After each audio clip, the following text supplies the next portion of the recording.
We begin the level by hop sliding through the nitro box to save some time. The zombie glitch is only used in this section, but it can also be beneficial with the second nitro box if you cut the corner more sharply. This hop slide off the water was the most challenging trick in the run and it took the longest time to master. I also discovered that you can slide past these turbines by going high enough to the side. It's crucial to extend your hop slides in this part to get the spacing right. If the last spin ends too early, you won't make it over the pool without slide jumping. You can lose your hop slide by turning too sharply during the last 2 turns, which doesn't happen everywhere. Initially my ideal time for this level was 18:20, but I discovered some new tricks that saved almost an extra second. Let's quickly go over these in more detail. I mentioned that this is the hardest trick in the run, but originally it wasn't that difficult.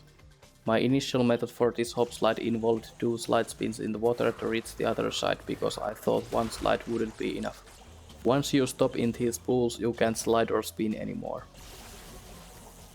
Later I discovered that you can extend your slide just enough to reach the other side of the pool. However, it was initially inconsistent because I subconsciously held down the slide button while jumping off the water. Doing this can lead to a flat spin that doesn't allow you to start hop sliding. It can also just cause the game to ignore either spin or jump input completely. Tapping the slide button at the platform's edge makes this trick consistent.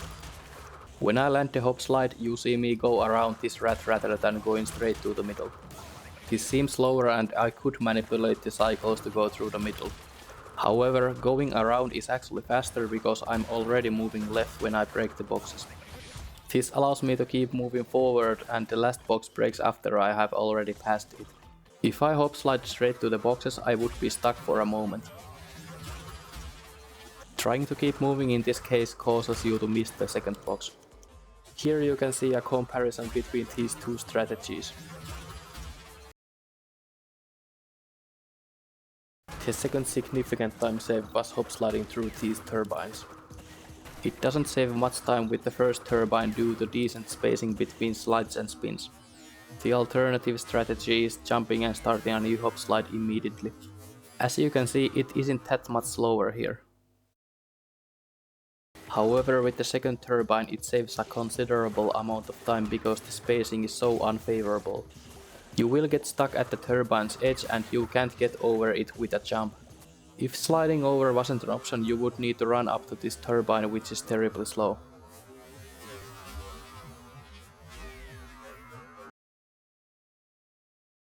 To slide over these, align yourself with the yellow lines on the floor and hold diagonally once you meet the turbine. The last thing I want to go over is this part. You can start the hop slide from the water pool, which might seem faster.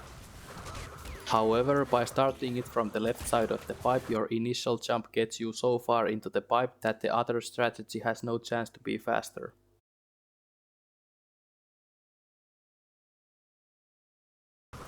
That's all for this level. Thanks for watching.